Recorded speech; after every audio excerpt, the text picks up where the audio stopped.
straight. Okay, thanks for inviting me. Well, thank you for accepting. So this is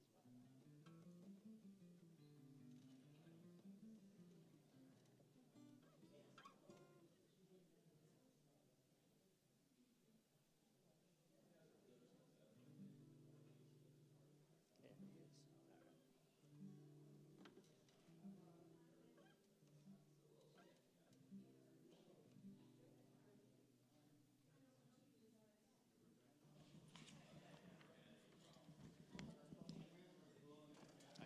he is.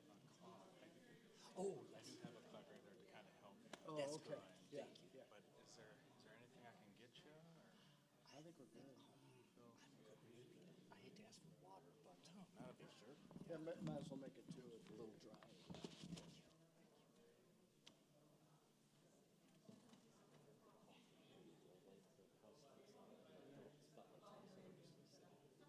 Yeah, It's yeah. Maybe we should do some mime. Some pantomime. I thought I'd like a little demonstrative dance of some sort. Yeah. How about just a monster dance? Monster mash. Yeah.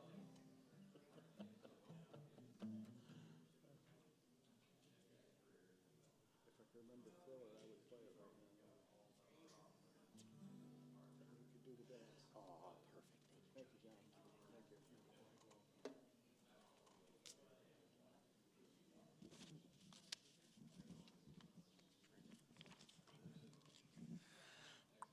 well, good morning, everyone.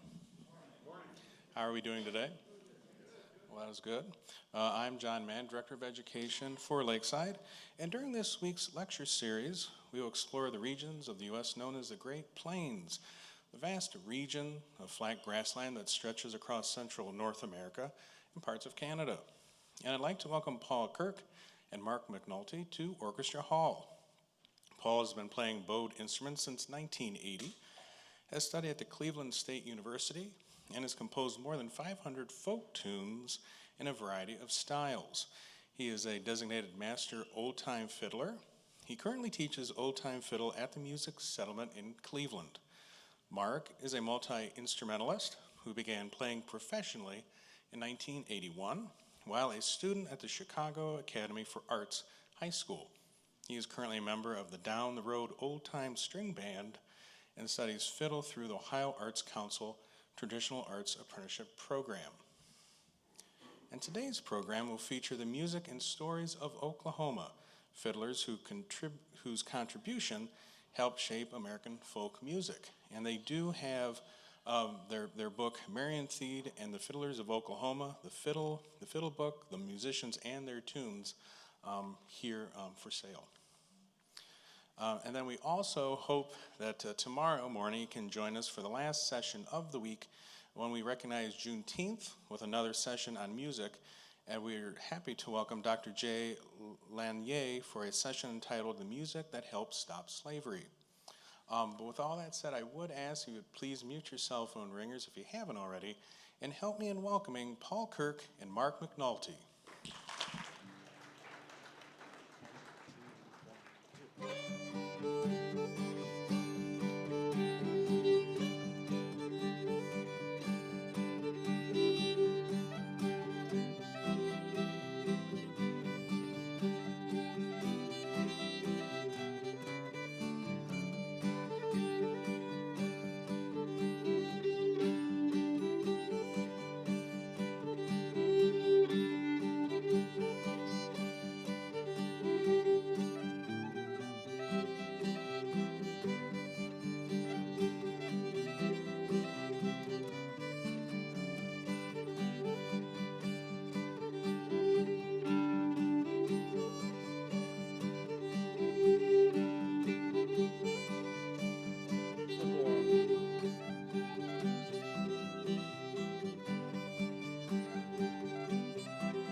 Thank you, everybody.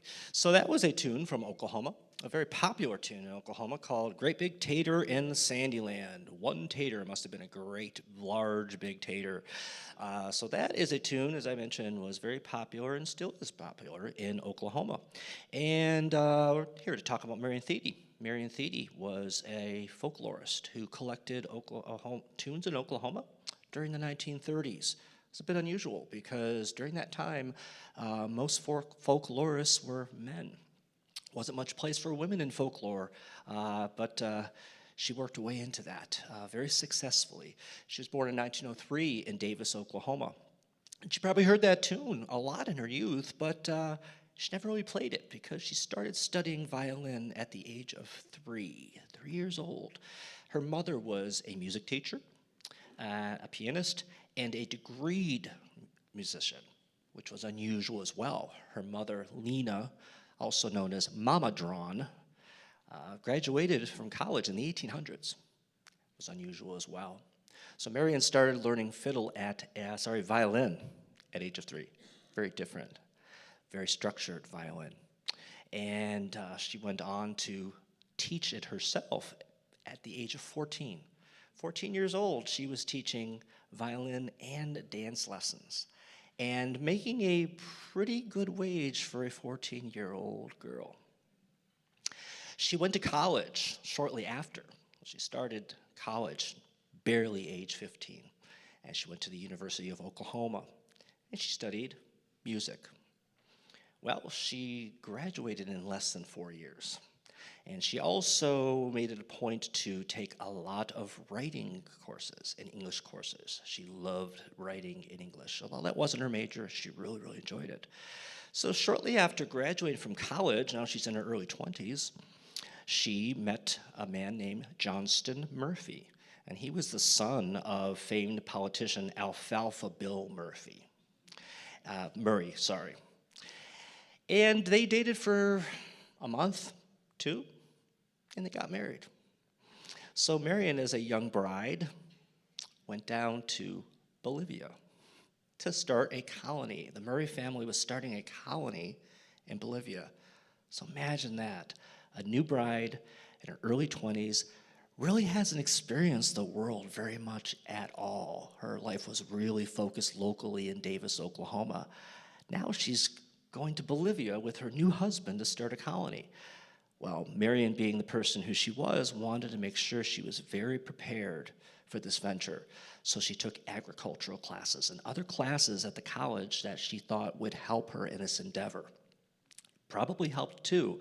When Marion was in Bolivia, she wrote letters back and forth to her family, in which I was very fortunate to be able to read these letters at the Oklahoma Historical Society and the Marion Thiede Archives. I went there to research for my book and found out a lot, and even more than I ever expected to. The archives were full of not just her manuscripts and the preliminary copies of the book she wrote called The Fiddle Book, but they're also full of letters and correspondence between herself and other folklorists. And by reading these letters, I can really see what her motivation was and what she was really after. And what that was preserving the folk music of Oklahoma. That was really her life goal. She was a violinist, and she was a very good violinist. In fact, she played in the symphony orchestra. She played in many orchestras in Oklahoma. But after a while, those things became drudgery to her because she was really focused on folk music. And backtrack just a little bit. So she's in Bolivia, trying to start this colony, and one of the first letters she wrote to her family, actually it might be the first letter, she mentioned her trip there. It wasn't easy. Mentioned falling off her horse. She mentioned how she was in the same clothes for a week solid, and how she had nearly gotten eaten up by ticks. Those are her own words, nearly eaten up by ticks.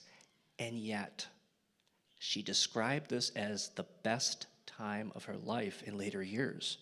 And at that time, when she wrote this letter to her parents, she said, "Don't worry about your daughter. She's doing quite well, and I'm very, very happy."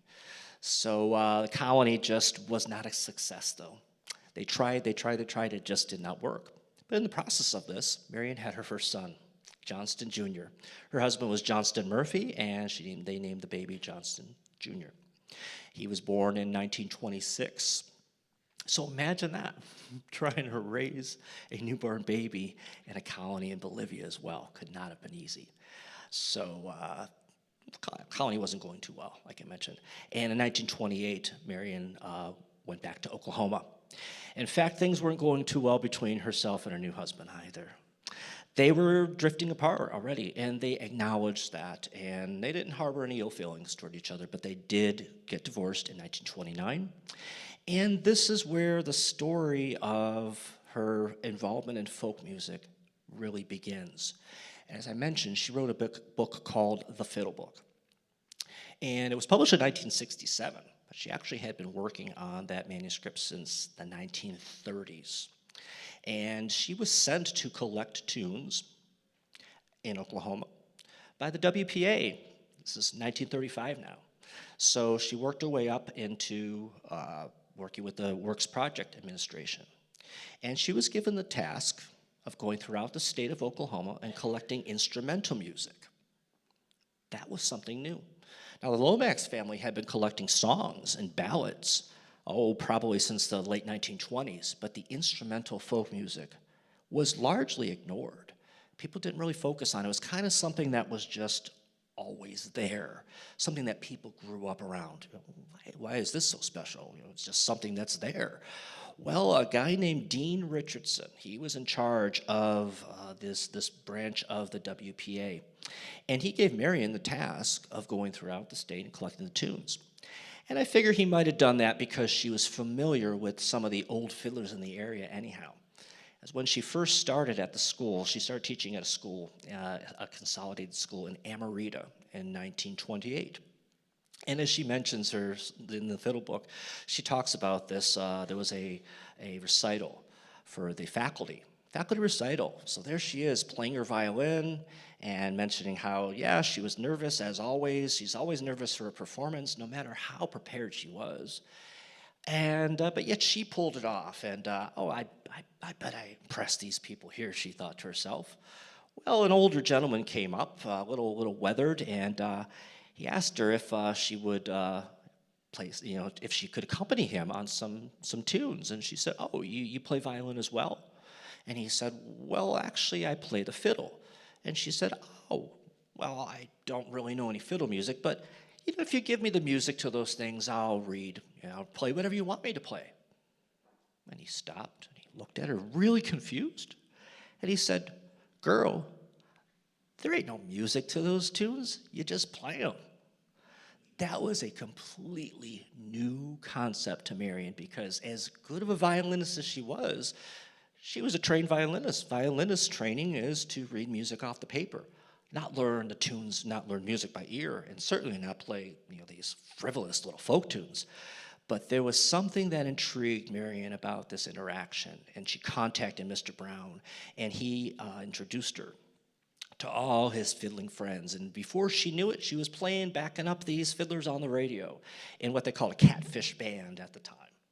And so she's hanging out with Mr. Brown, these fiddlers, and playing tunes and getting to know the tunes. And this is where her experience came in handy for the WPA, because she knew these people. She knew the ins and how to contact these fiddlers. She was friends with them.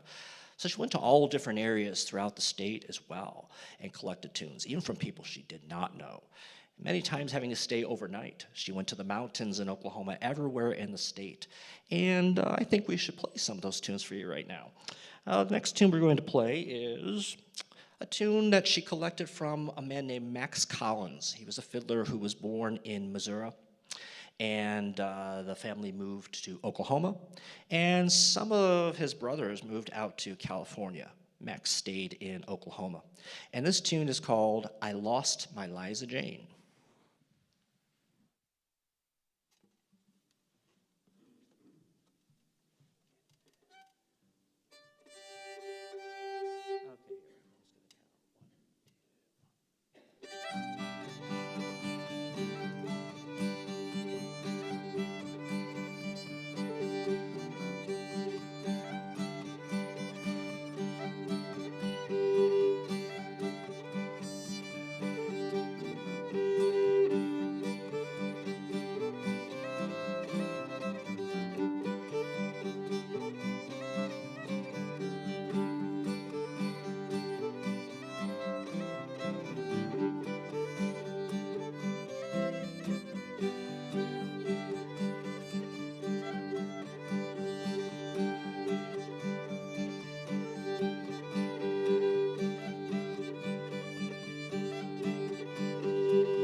Thank you. So one of the things that really, really intrigued Marion about the fiddle music was what we call cross-tuning in old-time fiddle music. Is anybody here familiar with violin at all? Raise your hand. Okay, a few people. So violin is tuned in what we call perfect fifths, from the lowest string up, G, D, A, E. And fiddle plays in that tuning as well, but that's just one of many, many tunings that we do in old-time fiddle. Right now I'm actually in a cross tuning. I'm tuned to G, D, G, D, and we call that cross G. And that was one of the things that really intrigued Marion because she really had never heard those sounds coming out of this instrument before. Now, again, she might have, as a girl, just kind of, in the background, going places and things like that. But as a studied violin player, hearing the instrument sound that way really, really intrigued her. So she went throughout the state, collected all the tunes, and everybody was very, very pleased with her work. Dean Richardson praised it. She was written about in many newspapers, and she was actually going to have these tunes published in a book in 1936. Didn't happen, though. I was very surprised to see that. I found an article about that, and it looks like it was really, really sad. They mentioned the University Press of Norman, Oklahoma. Everything seemed to be all set there, but for some reason that book was never published. Now, come the early 1950s, there is record I found in the Marion Thede archives that she decided she wanted to do something with these tunes. By that time, the WPA program had been discontinued. The music part of it had been discontinued by the late 1930s, early 1940s. And she was playing in the symphony orchestra and other things like that, and she was still doing folklore work for Dean Richardson and other things, just not associated with the WPA. But not early 1950s now, she thought, these tunes really need to get out there. So she started to work on getting this book of tunes published. And she had correspondence with Charles Seeger.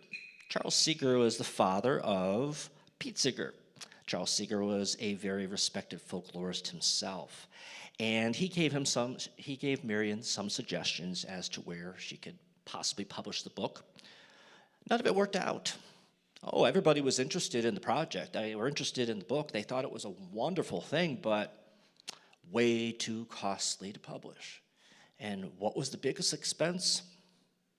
Might just kind of laugh right now because this would possibly be one of the easiest things to do in a book now, is the actual music, to print the sheet music of the tunes. Now that in itself is interesting because nobody had notated the old-time tunes, the fiddle tunes, prior to her from this specific area. That was a new thing, to notate the tunes rather than record them. Now, as old-time musicians, we love to hear source recordings. That's how we learn our tunes. We learn tunes mainly by ear. But in the instance of these tunes, I had to learn them from the written manuscripts because there were no recordings available. For the WPA project, she did make recordings. I have evidence that she did take recordings, and a photo in the book even showing her recording a fiddler. But for some reason, those recordings did not survive. But we have the tunes because she notated them. And as a violinist, Marion knew very well that music has a way of dying out. Folk tunes especially could, anything by ear. It's very precarious. If this is not passed on to the next generation, the generation after that, those tunes are gone. But if those tunes are written down, they can last a very, very, very long time. And she realized that, and at this point, that was what was on her mind. Rather than publishing this for a WPA project, she knew in her heart she had to publish these tunes to get the music out there and to honor these old-time fiddlers who gave her the tunes in the first place. We're going to play another one of those tunes for you, and this one's going to be another version of Great Big Tater, or Great Big Tater in the Sandyland. This one is from a fiddler named Jimmy Settle. Jimmy Settle has a very interesting story. Marion collected one tune from Jimmy, and included it in her 1967 book, The Fiddle Book. A very common old-time tune called The 8th of January. It's a great tune, but for me, it's kind of like, yeah, I want something a little more obscure. I'm into the obscure tunes and bringing them back into life. So, as Jimmy Settle, well, I actually ended up being in contact with his son, who is still alive in Oklahoma.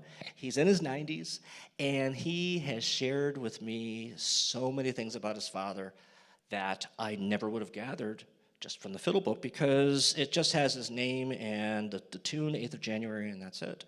Well, I found out he was a champion fiddler, a prize-winning fiddler, who actually took first place in many, many fiddle contests during the 1940s and 50s. And he had been making arrangements, his own arrangements of tunes, since he was 17 years old. Very, very talented man. He was also very skilled at agriculture and gardening. He and his wife, Laura, were sharecroppers, and they traveled around the state doing that. There are newspaper articles that I found some very interesting things. Jimmy won prizes for his produce. And one in particular, he grew a watermelon that was enormous. I don't remember the weight, but it was an enormous watermelon. He won first prize for that watermelon. And what he got for that was a prize, a cash prize, maybe $25, which in the 1950s was quite a bit of money. And he also received prize money. So he received the prize money, and then they paid him per pound, a fair market price per pound for that watermelon. And then I'm looking through newspapers and see the following season, there's his wife listed at the county fair. Preserves. She won lots of awards for putting up preserves. And that season, I kind of chuckled because she won an award for watermelon pickle. So, watermelon preserves. So, yes, they would preserve the rinds, and they would eat the rinds. So, where do we think that watermelon came from? It wasn't the huge one Jimmy sold, but it was from that bumper crop of watermelons he had. So, this tune is from Jimmy Settle called Great Big Tater in Sandyland, but it's his unique version of the tune.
Thank you. So that is Jimmy Settle's prize-winning version of Great Big Tater in Sandyland. Again, he won. His son Manly sent me photocopies of medals and everything that he won. I found many newspaper articles of Jimmy Settle. So if it weren't for Marion's work and Marion mentioning him in the book and putting Great Big 8th of January in the book, again, just a very common tune. I wouldn't have been able to play that tune for you. And I will dare say that that tune would probably be lost, because the way I learned that tune was Manly, Jimmy's son, sent me some home recordings of his dad playing tunes, probably from the 1950s. And a lot of those I could tell he was working out some of these tunes. I mean, there was nothing wrong with them, don't get me wrong. They were ready to go. But there's 3 tracks of the same tune, and each one he's doing something just a little different, and that is one of them. So if I didn't find out about Jimmy Settle from Marion Thedy's fiddle book, I never would have any inclination to contact Jimmy Settle's son about it and find that tune. So there's a wonderful example of how Marion's work still lives. But let's get back to publishing that book, publishing the fiddle book. Okay, so early 1950s, she wants to publish this book. And looking around, again, like I said, the biggest barrier was the cost of the music, printing the music. So she thought, well, we can do this. We could do this somehow. Just keep looking, keep trying. She was not one to give up. And eventually she was connected with Pete Seeger, and Pete Seeger was the one to say, okay, I think you should try to publish a book with Oak Publications. Reason being, well, Pete recorded on the Folkways label, which was a branch of Oak Publications, and that to him would be ideal, because that way the book could be published and they could do recordings on the Folkways label, and you'd have the book with a supplemental record. It didn't happen, though. Marion actually didn't want that. And I tried to find out why, and the only determination I can come to is that she respected the old-time fiddlers so much, and by that time, some of them were already passed. She felt their contributions should have been there. If there would have been anybody on a recording, it would have been these people for the tunes. She was not in this for herself. She was not in this for any sort of fame or, oh, wow, look, there's a woman folklorist. Well, that was very special, but she really had a fight to be in that position. And her biggest goal was to get those tunes published, not just to preserve those tunes, but to honor the people who gave her those tunes and the tradition where those tunes came from. You know, somebody plays a tune for her. Well, where did they learn that tune from? By ear. How many generations back? It's kind of hard to say, but many of these tunes do date at least 200 years past. So some pretty old stuff there.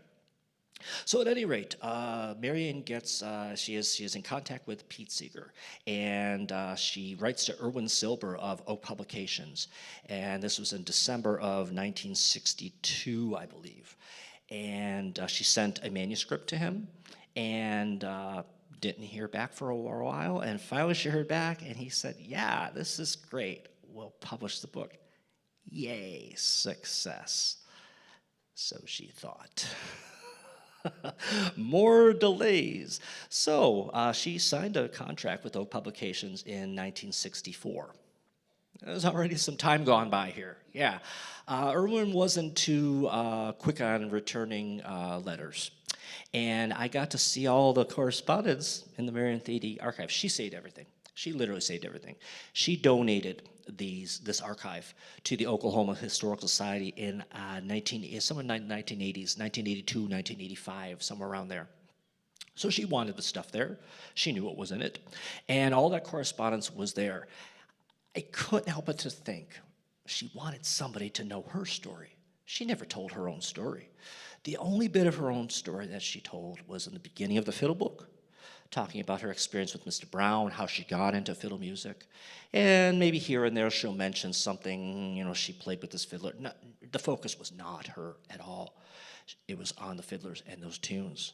So she signs that contract, And you might remember I mentioned that the book was published in 1967, September of 1967. That's quite a distance away from the time she signed that contract. What the heck was going on? Well, Marion wanted to know that too. And I found out what was going on because she wrote a lot of letters to Sarah Gertrude Knott. Sarah Gertrude Knott was the founder of the National Folk Festival, which still exists today. I believe that first one was it was in the 1930s. I want to say the early 1930s was the first festival associated with that. Sarah Gertrude Knott started that. So she and Sarah became acquainted, and they wrote letters back and forth. Lots and lots of letters, each one sharing their professional projects, but then eventually it got into their hopes and desires and stuff, especially on Marion's end. And Marion had a person that she could express her disquiet and anxiety about the situation, about where's her book and why isn't it being published. So she'd go back and forth. She would write to Sarah and she'd write to Pete. And finally it got to the point like, this is ridiculous. Irwin kept putting things off, and she had no idea why. Finally, she wrote to Pete Seeger and said, hey, I am at my wit's end here. I don't know what to do. So Pete basically told her, he said, put your foot down with Irwin, okay? He's short of money is what it is. That's the problem here. So now you know what it is, but don't take no for an answer. Well, Marion's personality wasn't quite that forceful, I could see. So what she did is she wrote a very blistering letter to Irwin Silber, telling him exactly what she thought of him and about this delay. Well, there are about 4 copies of that letter in her archives, and each one has some bits crossed off to the final letter, which was polite, but very firm. And she told him, she said, I am not going to be a sales representative for your company, because he returned her past letter and said, well, if you sell 1,000 pre-sale copies, we can get that book published by the spring. And that's what really tipped her off. That set her off to write to Pete and said, hey, what's going on? So she said, I am not your sales representative. However, I am more than willing to promote this book as much as I can. But if I'm going to be doing these things, I am going to get a cut extra of that as well. So Irwin knew she meant business now. And finally, in September of 1967, the book was published. And I think we're going to play another tune for you from the book. And this tune is called Red Bird. This tune comes from fiddler Jubal Anderson. And again, these are not names that people know in old-time music yet. Hopefully they will learn to appreciate the tunes and understand their backgrounds and where they came from. So this particular tune called Red Bird, it is a programmatic piece, as we would call it. In classical music, that's what you would say, programmatic. It represents something, and in this case, the red bird. It's some sort of bird local to Oklahoma. And there you will hear the bird in the tune. I would just say, listen for the bird.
Thank you. So that was the Redbird. Could you hear the chirps in there? Yeah, I'm sure you could. It's a very unusual old-time fiddle tune. To have a tune that actually represents the sound of an animal or a bird in this instance is kind of unusual. Old-time tunes have some very unusual, strange names. Jenny Run Away in the Mud in the Night is one tune. Jenny and the Cotton Patch is another. Just some very, very unusual names. And there are a lot of animal-themed tunes, but they really don't represent the animal that they are named after, whereas Red Bird really does. It might have been something that Jubal Anderson, could have been a tune in his family. A lot of times, the fiddlers learn tunes within their own family. They learned the tunes from their family and within their communities. In those days, generally people didn't, travel out very far unless, they were moving. They were a lot of migrant people. And again, you had the farmers and things like that, the sharecroppers who did move around the state a lot. But that wasn't the case for all people. Once they were in a place, they kind of were in that area and they absorbed the music in that area. So it very well could have been a tune that was played in Jubal Anderson's family. So getting back to Marion and publication of the Fiddle Book. So the book is published and it is very, very well received. In fact, Irwin writes her a letter and tells her that, he admits that he had his doubts, but he sees that everything, Marion was 100% right about everything. And of course, he had to throw in there, too, that she was a very persistent person. And charming, is what he said to her. I would think that she would be after him. Where's the publication of my book? But at any rate, Marion and her husband, Mr. Thede, Fred Thede, helped promote the book. In fact, they sent copies of the book to libraries all around the world. So if they're still there, the Fiddle Book is in Thailand. It is in Israel, other places around the world. She wanted to make sure that book got out there. And again, it was her greatest accomplishment was honoring these fiddlers and making sure that these tunes got out there and were still being played. And here's the thing. The book was published in 1967. And still, until I did my work on Marion Thede and these tunes and started recording the tunes. I started recording the tunes back in about 2018. I started a project on YouTube called Old Time Tune of the Week. And on that, I wanted to present different tunes in different settings. So a different tune each week, and I say different setting. Maybe Mark and I would be on one, fiddle and guitar, fiddle, guitar, and banjo, fiddle, guitar, and bass. So we have different settings, different tunings, all of that. With history involved, I wanted to give the relevant history of all the tunes. But prior to that, I was shocked that there were not recordings of these tunes out there. For the most part, of the about 134 tunes in the book. Now, the back of the book says over 150. There aren't over 150. The over 150 is taking consideration one tune has two different names. That's a publisher's thing, though. That's an advertising thing. But at any rate, there are about 134 tunes that Marion collected there. And of those tunes, I would venture to say less than a dozen of them are well-known tunes to modern-day fiddlers. Whoa, okay, this book was published in 1967. Why is nobody playing these tunes? It's written music. Most fiddlers don't read. Again, we generally learn tunes by ear. But I do read music. And I was able to read the music and interpret the tunes. There's a fair amount of interpretation needed when you are reading folk tunes, fiddle tunes, off of manuscript paper.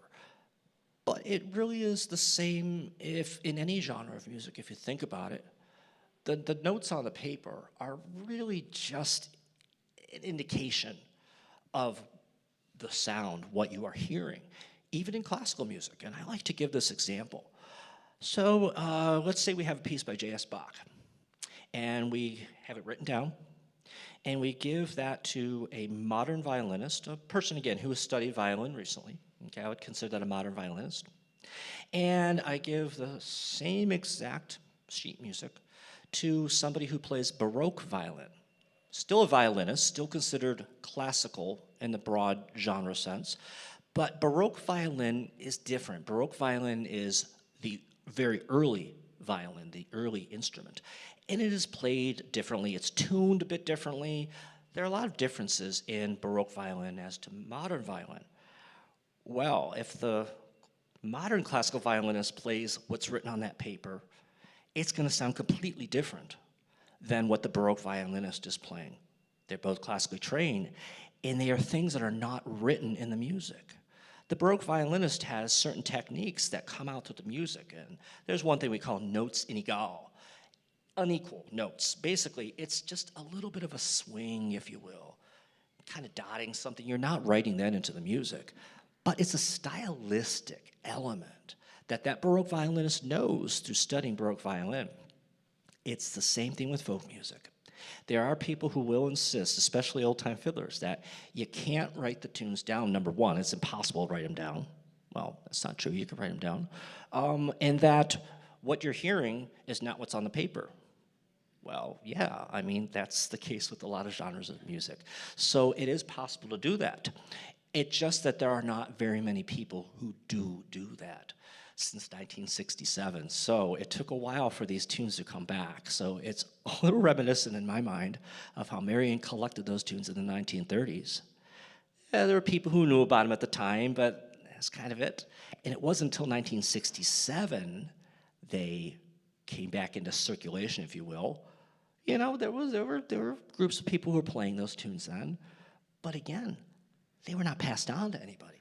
Those people may have learned those tunes and played them by ear, but nobody learned those tunes from those people until 2018 in the present, where myself, Mark, and my band and other people are learning these tunes. And I teach old-time fiddle as well, and I teach the tunes to people just to get these tunes back out there. They're great tunes. Otherwise, they would have been completely dead.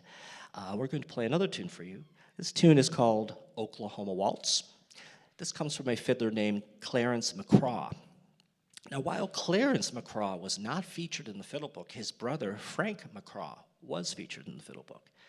And that's another thing you will see when you start studying the lives of fiddlers. You will see that quite often there were other family members who did play the instrument. Brothers, sisters, fathers, uncles, even aunts and grandmothers sometimes. Now, it wasn't as common for women to play the fiddle, but there were some women fiddlers out there. At any rate, this tune comes from the McCraw family, Oklahoma Waltz. There's another tune that goes by the name Oklahoma Waltz in the fiddle book, but this is a different melody. So this particular one comes from the McCraw family of Oklahoma.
Thank you. So the music itself was really intended for social occasions.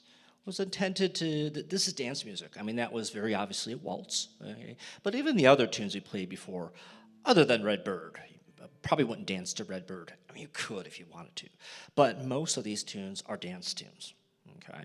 So where would they be played? Public events, picnics, things they call frolics, barn dances, days before television and even radio in some instances. People would gather together and get together and have dances. In fact, Marian told some stories that I was very lucky to be able to listen to and hear her voice narrate, talking about these things. There's a series of tapes that she made in 1975 called The History of the Violin.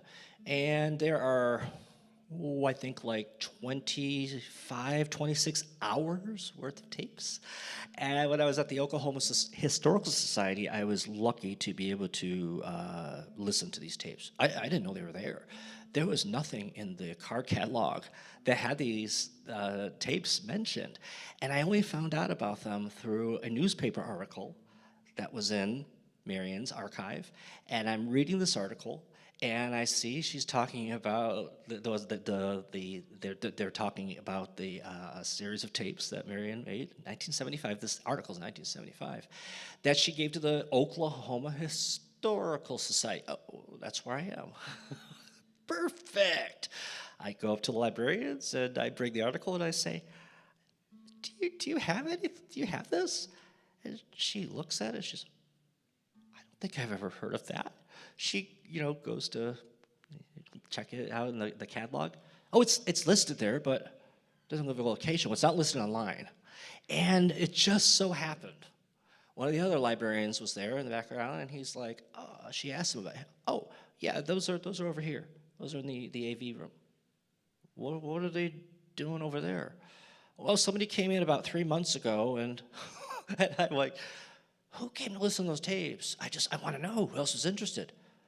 "Oh, no, those tapes just happen to be in the same box. They were here for these other tapes." Now, if he hadn't been there, I don't know where those tapes would have been located. But at any rate, listen to those tapes, and Marian gave a lot of history. She actually had some of the fiddlers come in and play some of the tunes. But one of the things she was talking about was how the music was circulated in the old days and how it was played again. It was, as I mentioned earlier, it was everyday music. It'd almost be like if you just turn the radio on and you're going to have a party and you want some music, right? Just put Siri on or something like that, right? Well, that's when you have the fiddlers in the area come by and provide music. And fiddlers were kind of expected to be the entertainers of their communities. And she mentions that when people built new houses at the time, that was a cause for celebration. And even before the floor was put in the house, many times what they would do is they would put straw and wet the floor, like it mist it or something. Well, sounds pretty messy to me. And they would dance. And sometimes these events would go, into the wee hours. And sometimes drinking involved and things like that. But despite all of that, Mary mentioned that there wasn't really any brawls and fighting that happened. People were pretty on point, pretty respectful of each other. So this music really had its purpose to serve as a social function, which it does to this day. And just to wrap around back to Marian Thede for a bit. So after the fiddle book was published, again, big sigh of relief. Now what's next? Well, she actually had notes and manuscripts for Fiddle Book 2, the Fiddle Book number 3, a manual of country and western fiddling. They were never published, and Oak wanted her to do these things, and the only thing I could think of is like, well, she wouldn't want to publish with Oak, even though this happened. She was probably very, very reluctant to do that. She wanted to write historic nonfiction, historic novels about Native Americans and things like that. She was never able to, but she did continue to teach. She had many, many pupils. She continued to play in the symphony orchestra, and until she quietly passed away in 1998. And I think we're going to play maybe a tune or two more for you, which means I need to go into another tuning here. So how about if, Mark, would you put me in calico tuning? I'm sorry. Yeah, GDGB. So Mark, being my wonderful assistant here, as John mentioned, the Ohio Arts Council, he's studying fiddle with me through the Ohio Arts Council with a focus on the community role and the community role of old time music and the aspect of what music does and how it provides not just entertainment for the community, but it provides friendship, it provides camaraderie, it provides all sorts of things. This music is more than just notes on the paper that Marion sought to preserve. This music brings people together, just as it did in the old days, but in the old days it was just kind of, as it was assumed, you'd have a party, this is what would happen. Well, then of course, TV and radio, especially TV, right, and ended up taking over. And rather than having, public events and dances and a party at your house where you're going to have a barn dance, well, we're going to watch Lawrence Welk or we're going to watch Hee Haw or something on television, right? So that was the way then we became entertained. Well, now we're going back a bit to the older way of doing it, at least those of us who are into old-time music. And we jam, and we have jams. We get together with people we know, with people we don't know, with tunes we know, with tunes we don't know. And we sit in circles, and we play the tunes, and we learn the tunes from other people as they are playing them for us, and before you know it, the whole group is playing those tunes. That right there in itself, very, very special. Think about that. You are creating something, creating sounds with people that you know and people you don't know. That's really connecting you. The fact that we sit in a circle, there's an energy in a circle that doesn't exist in a line. Circles, there's no beginning and end to a circle. With lines, they start and stop. So that music literally flows, and the energy between all the members is also felt as well. So in some ways, we are returning a bit to the older days, and we are using the music in ways that it was originally, and I put this in quotes, intended for. It really was not a performance genre of music. Oh, we are doing that now, of course, in a way, but I look at this as more of sharing the tunes with you so you can get a flavor, feel for what the tunes in Oklahoma were like. And this next one we're going to play is called Jenny Nettles. This tune comes from Oklahoma fiddler W.S. Collins, and he was one of the main fiddlers Marion Thede collected from. Older man, he was born in 1878. He knew a lot of tunes, and he was a darn good fiddler, and his sons were too. Max, who we played I Lost My Liza Jane, that was his son Max. He had a son Earl who played fiddle, who moved up to California. He had daughters who played guitar, all of them sang. Everybody in the family was musical. His father, his grandfather, uncles, you name it. So this tune comes from him. It's called Jenny Nettles. Just gonna check.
Thank you, thank you. Some of those tunes were quite brisk. Looking at the tempo indications in the fiddle book, Marian again was very, very thorough, and down to every note, every bowing that those fiddlers used, everything. She wanted this to be a snapshot, a picture of the time. In fact, she even mentioned that, that these tunes are like a snapshot. That she looks at the paper and it's like it becomes alive again for her. But even better than reading the notes off the paper is to make the music and really, really share it with people, is what she said. So I think we will open up the floor for some questions. We have some questions and answer time here now. Let me put the fiddle down. Any questions? Yes, sir. Is G a very common tuning in Oklahoma because most other places it's not? Good question. Actually, it's not that common. It's not that common. It's a little. They played a lot in cross A, so they were a lot in A, a lot in D. So I would say A, D, then G. More in other areas. Down in Appalachia, not as common to play G, standard G, but it was more common in Oklahoma than it was in Appalachia. Yes.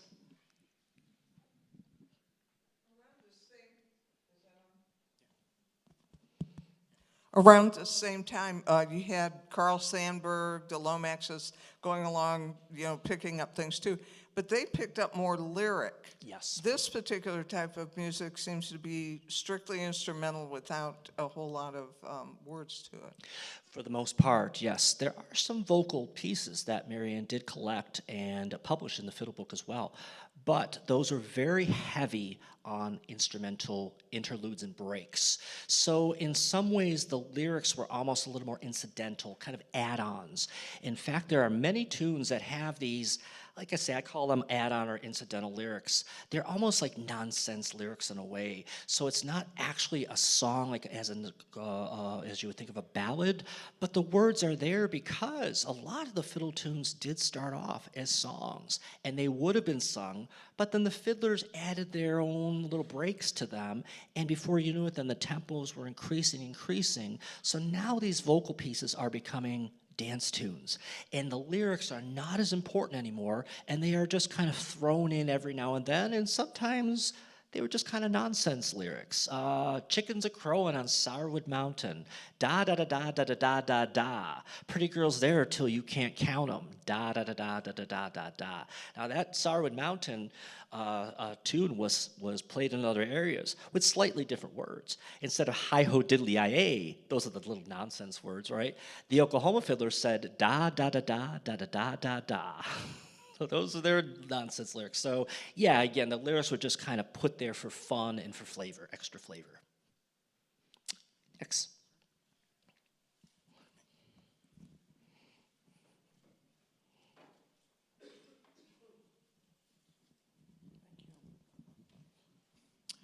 Hello, I wondered right from the start where this music was from. Is there a part of the country that people who settled Oklahoma came to a certain period of time and they brought their fiddle style with them? Yes. So a lot of the fiddlers that Marian Thede collected tunes from who lived in Oklahoma, it was challenging to find them because they did come from other areas, exactly. A lot of them did drop down from Missouri, okay, so they were in the Ozarks area, but a fair number of them came from out east.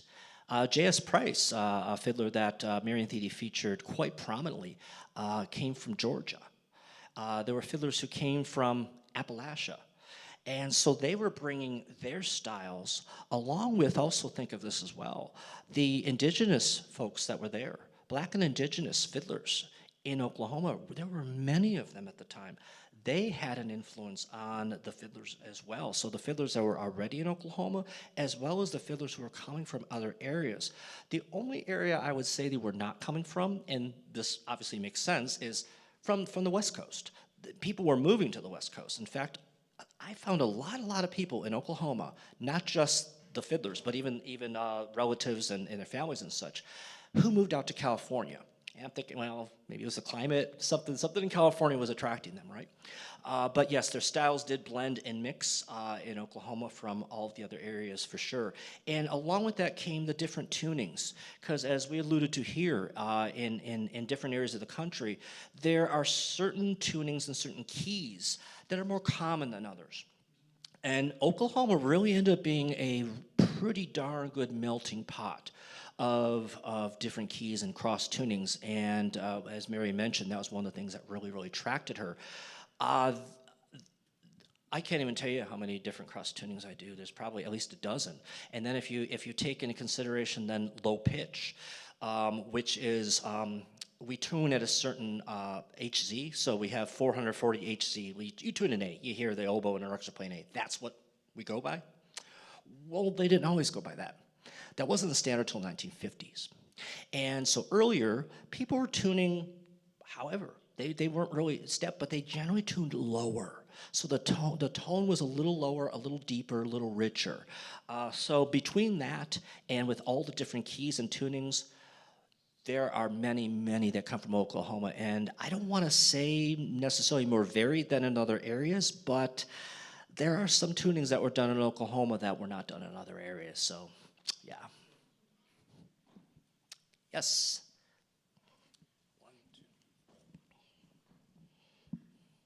Hi. Hi. To my very untrained ear, it sounds very similar to the Cajun waltz in South Louisiana, with the exception of they use the Cajun accordion a lot.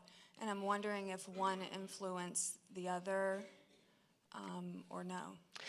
Very well could have been, and I say could have been because in that particular instance, I'm not 100% certain, because a lot of times it's hard to pinpoint the origin of these tunes, and you think about it, because they were not written down.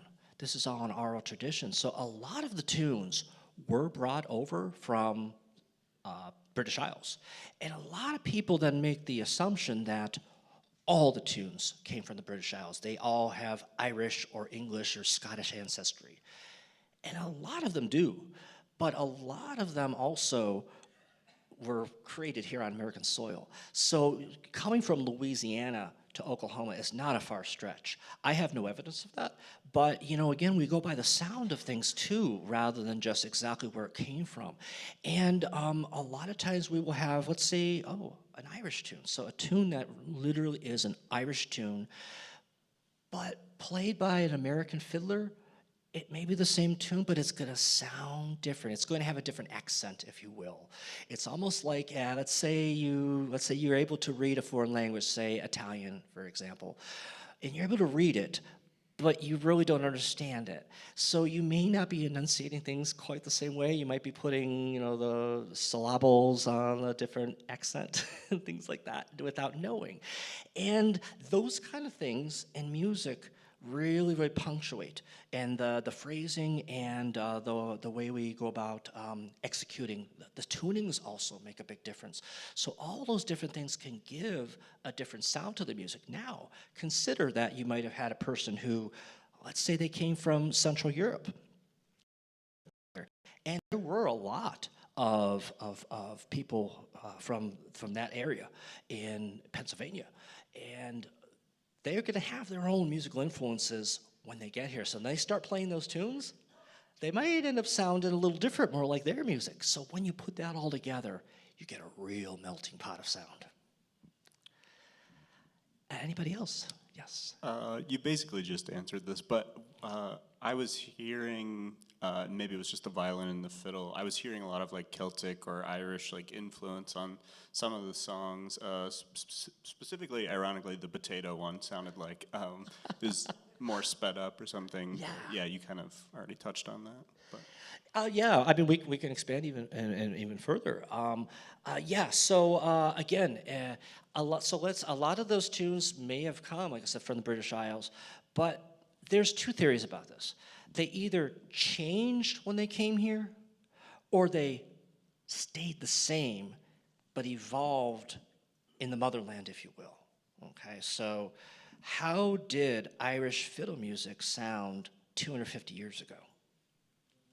I mean, we can guess there may be ways we can, try to get some sort of indication, but we don't exactly know what it sounded like. So one of the theories is that those people came over, say, 200 years ago. You're in the hollows, you're in the Appalachia. People were some of those communities were pretty insular. And those tunes may not have evolved much until the introduction of the banjo. So we have the introduction of the banjo, and that really, really changed the sound of things, because the banjo is about rhythm. Yeah, it plays notes, it's all about rhythm. And the African influence on the music, again, Black and Indigenous persons, I cannot stress enough how much they shaped the sound of the music, where a lot of people will say, just what you did, is like, well, that kind of sounds a little Irish, but maybe it's just a little different. There's just a different flow to it. And a lot of that is due to Black and Indigenous musicians. They brought a lot of syncopation to the music, whereas in Ireland, British Isles, maybe not quite as much. I hope that answers your question.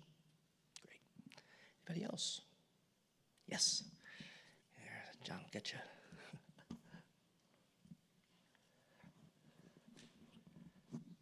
So I was just wondering, square dancing, did that come at the beginning of folk music, or was that something added on, years down the line?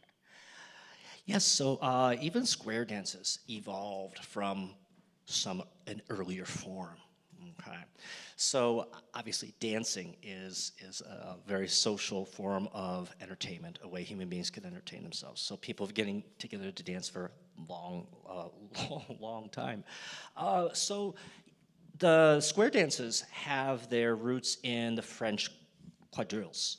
And there are also other dance forms from Europe, English country dances, that kind of set the stage for square dances. And so those influences combined with the music as well kind of shaped what we know as square dance today. And in general, square dance, the tempos are really, really pretty brisk, maybe more like the last one we played here. That was something that could be done in square dances. So again, just like the music, there were influences from many different areas that shaped the dancing as well as the music. Yes. In your time of study and research of the genre, have you ever taken the opportunity to write any songs yourself in this style? Yes, I have actually. So prior to all the research for the fiddle book, it was back in, I think, 2008, I really got into writing tunes. I had started writing music when I was a kid, basically. I picked up the violin in school. It was a matter of 4th grade. You can pick a string instrument if you want. Okay, well, I'm gonna choose this. So I chose violin. Well, we gave up some of our playground time. That was about it. And so then I just did it myself. And I started off it was actually a joke. My sister had a favorite cat, and I wrote a for him. So it's an operatic form in classical music. And at that point, I started to really get serious about it, and I was writing little symphonias and things like that as a kid. We used to perform them in my high school orchestra, and that kind of stopped. I was working in the real world after I graduated from college, not much time after that, but then I got back into it in 2008, and it started to be the folk music, and I've written about 500 tunes. Pretty prolific, yeah. I have to ask, say, Mark has been a wonderful accompanist. Would it be out of line to ask if he could play something? Real quick? Yeah, sure. Yeah, so in the fiddle book, Marion Thede, again, this is another thing she was first at, is not just notating the tunes as precisely as she could, but she noted who the fiddler was and where they were from. She gave the county. That became almost a standard in this form of music. What county? So what fiddler, who's the fiddler and who's the county? What county are they from? And those two things is documenting things we need for documentation. Well, there's a guy in the fiddle book named Red McLaren playing a tune called White Crick. And I love the tune, but it's like, who the heck is Red McLaren? McLaron. And I thought to myself, it's got to be misspelling. McLaren is a name. It's probably McLaren, but how the heck am I going to find